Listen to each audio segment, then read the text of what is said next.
Hello दोस्तों, कैसे हो आप लोग। जैसे Abhishek Singh Koyad, second year MBBS student at KGMC। I hope you all are doing well, specially NEET aspirants. और मुझे पता है कि आप जी जान से इस समय नीट की तैयारी में लगे पड़े हो, तो मैं आपका कोई भी ज़्यादा समय खराब नहीं करूंगा और कोई भी फिजूल की बात इस वीडियो में नहीं करने वाला हूँ। सिर्फ काम की बात करूंगा। आप चाहो तो जो कुछ स्पेसिफिक पॉइंट्स हैं जो आप देखना चाहते हो उन पर आप स्किप कर सकते हो, वो मैंने डिस्क्रिप्शन में डाल दिए हैं। और आप चाहो तो इस वीडियो को थोड़ा सा फास्ट फॉरवर्ड करके भी देख सकते हो। आई एम श्योर आपको फिर भी समझ में अच्छी तरह से आएगी, because I know your time is very precious at this point of time. और इस बात को मैं अच्छी तरह समझ सकता हूँ क्योंकि you are going through the same journey which I have gone 1 और 2 ईयर्स अगो। कुछ ही दिन पहले मैंने अपनी कम्युनिटी टैब पर एक पोल कराया था जिसमें मैं आप लोगों से ये जानना चाह रहा था कि अगली वीडियो में किस टॉपिक पर बनाऊँ। तो मोस्ट ऑफ द लोगों ने जो वोट दिया है वो इस टॉपिक पर दिया है कि किस तरह से मैंने जो लास्ट के कुछ महीने मिलते हैं आपको सिलेबस कंप्लीट होने के बाद एग्ज़ाम से पहले, तो उनमें किस तरह से मैंने अपना स्कोर रेज किया उसके बारे में मोस्ट ऑफ द लोग जानना चाह रहे थे। तो उसी को लेकर के मैंने ये वीडियो बनाई है। जैसा कि आपको पता हुआ कि मिड जुलाई यानी कि 17 जुलाई के आसपास मिड जुलाई में आपका एग्ज़ाम होने वाला है। तो उसके हिसाब से देखें तो आपके पास 3 महीने से ज़्यादा का टाइम बचा नहीं है। तो किस तरह से आप उन महीनों को अच्छी तरह से यूटिलाइज़ करके अपने स्कोर को और अच्छा कर सकते हो, उसी के बारे में बात करने वाले हैं हम लोग। तो मोस्ट ऑफ द केसेस में क्या होता है, जो 12th पास कर रहे हो या फिर ड्रॉप कर रहे हो उनका सिलेबस 2 या 3 महीने पहले एग्ज़ाम से कंप्लीट हो ही जाता है। तो ये महीने जो होते हैं वो बेसिकली रिवीजन करने के लिए होते हैं। अगर आप 12th अपीयरिंग हो तो आपको 12th का एग्ज़ाम भी देना होता है, तो कुछ टाइम उसमें चला जाता है। जैसे पहले हुआ करता था, मैं अपनी 2019 की बात करूँ, 12th का एग्ज़ाम देने के बाद जो मेरे पास थे 45 डेज़, तो मेरे पास 45 डेज़ थे नीट की प्रिपरेशन करने के लिए 12th के बाद। लेकिन 2019 में जो मेरा स्कोर था वो 561 था और कट ऑफ गई थी 570, तो उसमें मेरा सिलेक्शन हो नहीं पाया था। लेकिन फिर उसके बाद मैंने 2020 की बात करूँ तो उसमें हमारे पास काफ़ी टाइम था प्रिपरेशन करने के लिए। जनवरी में सिलेबस कंप्लीट हो गया था, मैं कोटा में कोचिंग कर रहा था, तो जनवरी में सिलेबस कंप्लीट हो गया था और एग्ज़ाम हुआ था। कोरोना की वजह से एक्सटेंड होते हमें काफ़ी टाइम मिल गया था प्रिपेयर करने के लिए, तो उसमें हमें रिवीजन करने के लिए काफ़ी टाइम मिला था। लेकिन मोस्ट ऑफ द केसेस में होता क्या है, आपको 3 महीने से ज़्यादा का टाइम मिलता नहीं है। उसी टाइम में आपको रिवाइज़ करना होता है पूरा सिलेबस, क्योंकि तभी तक आपका सिलेबस कंप्लीट हो पाता है। और मोस्ट ऑफ स्टूडेंट ऐसे भी होंगे जो या तो सेल्फ स्टडी कर रहे होंगे या फिर किसी कोचिंग में होंगे जिनका सिलेबस अभी भी कंप्लीट नहीं हुआ होगा, तो उनको पहले अपना सिलेबस कंप्लीट करना चाहिए। और ज़्यादा कुछ माइनर टॉपिक्स हैं उनको इतना टेंशन नहीं लेनी चाहिए। जो मेजर टॉपिक्स हैं जिनसे क्वेश्चन ज़्यादा आते हैं उनको पहले फिनिश करना चाहिए, वो आपके कंप्लीट होने ही चाहिए, तभी आप अपने आप को एक अच्छी पोजीशन में खड़ा पाओगे इस एग्ज़ाम को लेकर के। तो चलिए अब बात कर लेते हैं टेस्ट में जो स्कोर आते हैं उनकी। जैसे कि मैं अपनी बात करूं तो जो माइनर टेस्ट होते हैं, जो 1 हफ्ते या 15-20 दिन का हमने सिलेबस पढ़ा होता है, उसका जो टेस्ट होता है उनमें जनरली हम अच्छा स्कोर कर लेते हैं, क्योंकि हमारा सिलेबस जो रिसेंटली पढ़ा हुआ था तो फ्रेश होता दिमाग में, तो अच्छा स्कोर हम उसमें कर लेते हैं। लेकिन जब लास्ट में ईयर के लास्ट में जब मेजर टेस्ट आने लगते हैं तो इनिशियल टेस्ट जो उसमें होते हैं उनमें थोड़ा स्कोर करना डिफिकल्ट होता है, क्योंकि सिलेबस कंप्लीट आता है उनमें और रिवीजन इतना अच्छा नहीं होता है। तो इनिशियल टेस्ट में स्कोर थोड़ा कम रहता है। मेन चीज़ क्या है कि हमें उस स्कोर को इम्प्रूव करना है इन्हीं लास्ट के कुछ मंथ्स में। तो वही एक चीज़ है जिससे जो डिफरेंस क्रिएट करती है स्टूडेंट्स के बीच में, क्योंकि मोस्टली पढ़ते तो सब हैं, लेकिन लास्ट के मंथ्स में जो अच्छी तरह से एनालाइज करके अपने स्कोर को इम्प्रूव करता है वही सिलेक्शन ले पाता है। अगर हम कट ऑफ की बात करें तो गवर्नमेंट कॉलेज के लिए मोस्टली एक तरह से आप कह सकें कि अश्योर आप हो जाओ तो वो 600 है। 600 प्लस लेके आएंगे तो आप कह सकते हो कि मुझे गवर्नमेंट कॉलेज मिलेगा ही मिलेगा। उससे नीचे थोड़ा गाड़ी जो है वो खतरे में रहती है। तो जैसा कि आपको पता ही है कि जो पेपर है वो थोड़ा सा ईजी होता जा रहा है ईयर बाय ईयर, और नंबर ऑफ़ पार्टिसिपेंट्स बढ़ रहे हैं, तो कट ऑफ तो थोड़ी सी बढ़ती ही है हर साल। जैसे कि इस साल माना जा रहा था कि कट ऑफ थोड़ी कम होगी क्योंकि पेपर का लेवल अच्छा था। 2020 वाला जो पेपर था उसके मुकाबले पेपर का लेवल अच्छा था, लेकिन फिर भी कट ऑफ कम नहीं हो पाई। तो इसका मतलब ये कट ऑफ कम तो नहीं हो सकती है। तो आपको 600 से तो ऊपर मान कर ही चलना होगा, कितना स्कोर तो हमें करना होगा, तभी हम गवर्नमेंट सीट के बारे में सोच सकते हैं। जैसे कि मैं अपनी बात करूं तो जब मेजर टेस्ट स्टार्ट हुए तो उस टाइम पर मेरा स्कोर उनमें आ रहा था 580-570 के आसपास, उनमें स्कोर मेरा हो रहा था। लेकिन लास्ट में जो फिर मैंने उसको धीरे धीरे इम्प्रूव करके उस स्कोर को मैंने 660 के आसपास तक पहुंचा दिया था, और नीट में मेरा स्कोर फिर 655 आया। तो अब बात करते हैं कि इन मार्क्स को किस तरह से बढ़ाया जाए। तो सबसे पहले बात करें बायोलॉजी की, तो बायोलॉजी में अच्छा स्कोर करने के लिए पहली बात तो आपको सबको पता ही होगा कि NCERT पर हमारी कमांड काफ़ी अच्छी होनी चाहिए। बायोलॉजी एक इस तरह का सब्जेक्ट है कि इसमें आपको इधर उधर ज़्यादा घूमने की अब ज़रूरत नहीं है। पहले हुआ करता था एक टाइम CPMT का कि जब आपको साइड बुक्स वगैरह गाइड बुक्स पर ज़्यादा फोकस करना पड़ता था, लेकिन अब आपको जो कोचिंग के मॉड्यूल भी हैं उनके भी कंटेंट को आपको ज़्यादा फोकस करने की ज़रूरत नहीं है। बस उनके क्वेश्चंस को फोकस करिए और एनसीईआरटी की एक एक लाइन पर आप फोकस करिए।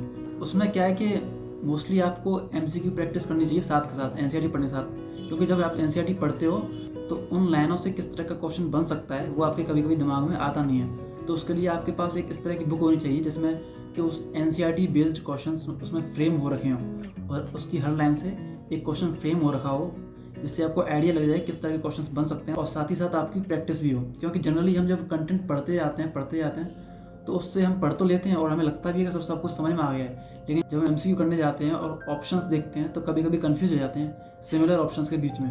तो उससे हमारी फिर क्या है, नेगेटिव मार्किंग होने लगती है। अगर वो हम दूर कर लेते हैं तो श्योरली हमारा स्कोर है काफ़ी ऊपर बढ़ सकता है। तो उसके लिए हमारे टाइम पर एक बुक आती थी NCERT at the finger tips. उसमें क्या है, एनसीईआरटी बेस्ड क्वेश्चन होते हैं। ये मैं आपको बिल्कुल कहना चाहूँगा कि इस तरह की बुक कोई भी ना लें जिसमें out of the NCERT question ज़्यादा हों।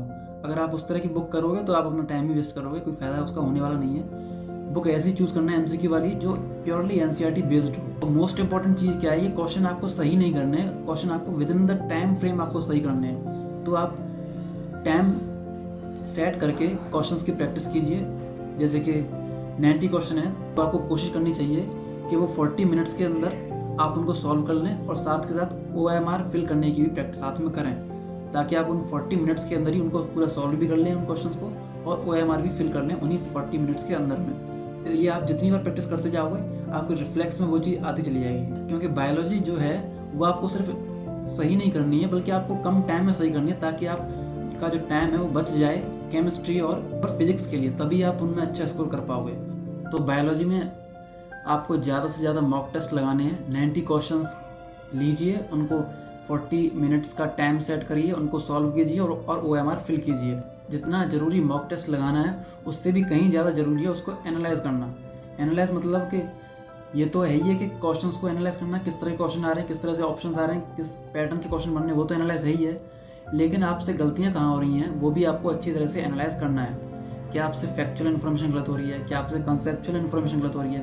अगर फैक्चुअल इन्फॉर्मेशन गलत हो जा रही है तो आपको मतलब हर चैप्टर से जो कुछ फैक्ट्स होते हैं जो आपको रिमेंबर करने होते हैं वो आप रिमेंबर नहीं कर पा रहे हो। इसका मतलब आपको उनकी फ्रिक्वेंट रिवीजन की ज़रूरत है। तो हर चैप्टर के अंदर जो कुछ फैक्ट्स होते हैं जो आपको रिमेंबर करने होते हैं उनको आप या तो एक पेज पर लिख लीजिए और कहीं चिपका लीजिए, जिससे आप उनको बार बार देखो तो आपकी मेमोरी में बार बार जाएँ, जिससे आपकी मेमोरी में उनका साइनअप से बार बार क्रिएट हो और आपकी परमानेंट मेमोरी में वो चले जाएँ। जैसे कंसेप्ट आपको पता ही हो मेमोरी वाला, आपने किसी चीज़ को एक बार देख लिया, 24 घंटे में फिर से देख लिया, एक हफ्ते में फिर से देख लिया और एक मंथ में फिर से देख लिया, तो परमानेंट मेमोरी में कन्वर्ट हो जाएगा। तो फैक्चुअल इन्फॉर्मेशन को आपको इस तरह से रिमेंबर करना चाहिए।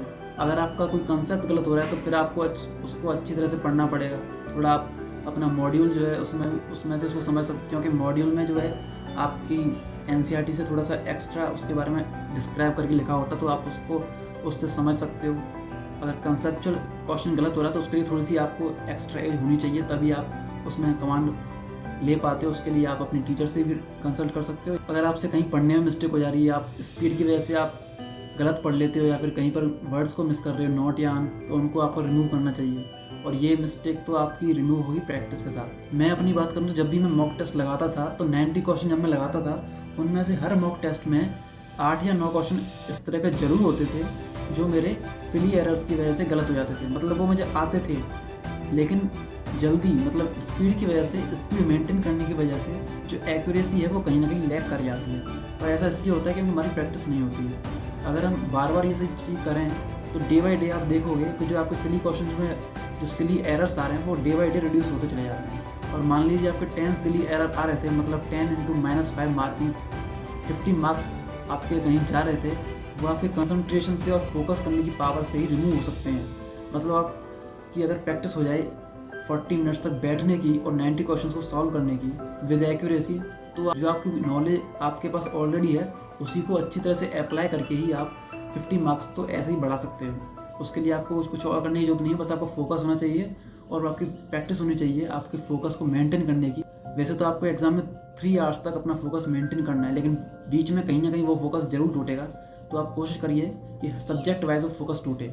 आप एक सब्जेक्ट के क्वेश्चन सारे एक साथ लगा लीजिए, तो आपकी प्रैक्टिस इतनी होनी चाहिए कि आप 40 मिनट्स तक अपना फोकस मेंटेन कर पाएँ और उस 40 मिनट में उस एक सब्जेक्ट को पूरा निपटा लें और फिर OMR फिल करना शुरू करें। उससे क्या आपका रिलैक्स भी हो जाएगा ब्रेन और फिर से आप नेक्स्ट फोकस मोड में जा सकते हो। इसकी आदत आपको डालनी होगी लास्ट के फ्यू मंथ्स में। गाइस अगर ये आपने कर लिया ना तो आपका स्कोर को ऊपर जाने से कोई नहीं रोक पाएगा, क्योंकि नीट एग्ज़ाम की यही डिमांड है, स्पीड एंड एक्यूरेसी। जो इन दोनों चीज़ों के बीच में बैलेंस बना लेता है, क्योंकि ज़्यादा स्पीड के चक्कर में कभी कभी एक्यूरेसी लैग कर जाती है, और एक्यूरेसी ज़्यादा करने के चक्कर में टाइम इतना कंज्यूम कर लेते हैं हम कि लास्ट में जो दूसरे सब्जेक्ट्स हैं जो कि सिलेक्शन डिसाइडर हैं, वहाँ पर मार्क्स जो हैं वो ड्रास्टिकली नीचे चले जाते हैं। अब एक चीज़ और जो कि नहीं आई या फिर कह सकते हो कि फिर से वापस आई, वो थी आपके पास चॉइस थी इस पेपर में। जो इस साल पेपर आया उसमें आपके पास क्वेश्चंस ज़्यादा थे और आपको उसमें से सिलेक्टेड क्वेश्चंस अटेम्प्ट करने थे। जैसे कि हर सब्जेक्ट में जो पहले 45 क्वेश्चंस आते थे, इस साल हर सब्जेक्ट में 50 क्वेश्चंस आए। 45 मतलब बायोलॉजी को 2 पार्ट में डिवाइड करते हैं, तो जूलॉजी बॉटनी, जूलॉजी में 50 क्वेश्चन, बॉटनी 50 क्वेश्चन, ऐसे ही फिजिक्स और केमिस्ट्री में भी 50-50 क्वेश्चंस आपके आए। इस तरह से आपके क्वेश्चन पेपर में 200 क्वेश्चंस आए थे।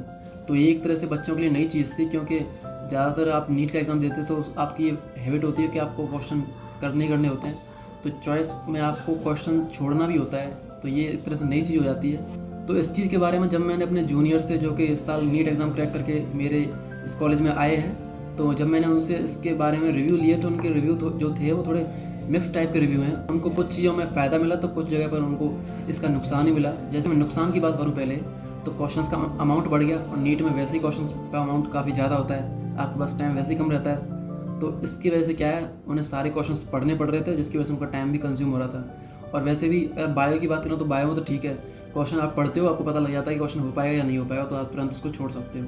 लेकिन फिजिक्स और केमिस्ट्री की बात करूँ तो तुरंत आपको, खासतौर पर फिजिक्स में, आपको क्वेश्चन पढ़ने के बाद तुरंत पता नहीं चलता है कि ये क्वेश्चन हमसे हो पाएगा या नहीं हो पाएगा। आप 1-2 स्टेप करते हो, फॉर्मूले वाली वैल्यूज पुट करते हो, फिर आप देखते हो कि कुछ ना कुछ चीज़ों की वजह से वो क्वेश्चन नहीं हो पा रहा है, तो आपको फिर पता लगता है कि क्वेश्चन का लेवल थोड़ा अच्छा है, तो फिर आपको वो छोड़ना पड़ता है, आपको दूसरे क्वेश्चन पर मूव करना पड़ता है। तो इस वजह से थोड़ा सा टाइम कंज्यूमिंग उनके लिए ये हो गया। और एक और बात करें तो हर सब्जेक्ट को 2 पार्ट में डिवाइड किया गया। फर्स्ट 35 क्वेश्चन जो आपको कंपलसरी करने थे वो थोड़े से ईजी लेवल के थे, जैसा कि मैंने बच्चों से पूछा, और लास्ट के 15 क्वेश्चन थे जिनमें से आपको 10 क्वेश्चन करने थे, वो थोड़े अच्छे लेवल के थे, तो ये भी एक पॉइंट है। अब फ़ायदे की बात करूँ तो फ़ायदा उनको ये हो रहा था कि जैसे कुछ बच्चों का मैंने शुरुआत में बताया आपको कि सिलेबस कंप्लीट नहीं हो पाता, तो मैंने आपसे बोला कि मेजर टॉपिक्स आप कंप्लीट कर लीजिए, तो उसका यहाँ पर बेनिफिट आपको मिलेगा। जैसे कि कुछ टॉपिक्स जो आपके अच्छे होते हैं उन क्वेश्चंस को आप अटेम्प्ट कर सकते हो, और जो आपका थोड़ा वीक है, जिस पर आपको कॉन्फिडेंस नहीं है, तो उसको आप छोड़ भी सकते हो। तो ये आपके पास फ़ायदा मिल गया इस चीज़ का। लेकिन ओवरऑल मैं बात करूँ तो कोई भी एक कॉम्पिटिटिव एग्ज़ाम हो, जो भी चीज़ उसमें चेंज आते हैं, जो भी डिफ़िकल्टी होती है, ईजीनेस होती है, वो होती है तो सबके लिए होती है, तो उसमें इससे कोई इफेक्ट नहीं पड़ता है आपकी कट ऑफ पर या रैंक पर। बस कह सकते हो कि लेवल थोड़ा सा अफेक्ट करता है पेपर का, तो लेवल मुझे तो लगता है इस चीज़ से लेवल थोड़ा बड़ा ही होगा इस पेपर का, इस वजह से थोड़ा मुझे लगता है कि टफ बैठ गया ये पेपर, क्योंकि आपको सारे क्वेश्चन पढ़ने ही पड़ेंगे, आपका टाइम भी कंज्यूम होगा, आप हड़बड़ी में भी आ जाओगे, आप थोड़ी सी जल्दबाजी में भी आ जाओगे, और एक तरह से नई चीज़ भी थी तो जिसकी हमें हैबिट होती नहीं है, तो हम साल भर जो करते आ रहे थे उससे थोड़ा सा डिफरेंट पैटर्न होता है, तो उससे भी थोड़ा सा इफेक्ट पड़ता है इस चीज़ का। सो गाइज, वीडियो ज़्यादा लंबी ना हो, इस वजह से मैंने इस वीडियो में सिर्फ बायोलॉजी को डिस्कस किया है, और physics and chemistry I will be discussing in the next video. और वीडियो को ख़त्म करने के साथ ही मैं आपसे ये कहना चाहूँगा कि सपना एक देखोगे, मुश्किलें 1000 आएंगी। सपना एक देखोगे, मुश्किलें 1000 आएंगी, लेकिन वो मंजर बड़ा खूबसूरत होगा जब आपकी कामयाबी शोर मचाएगी। So with that I would like to conclude, stay healthy, stay happy, stay focused, keep doing hard work. It's your boy Abhishek Singh Koyad. See you soon in the next video.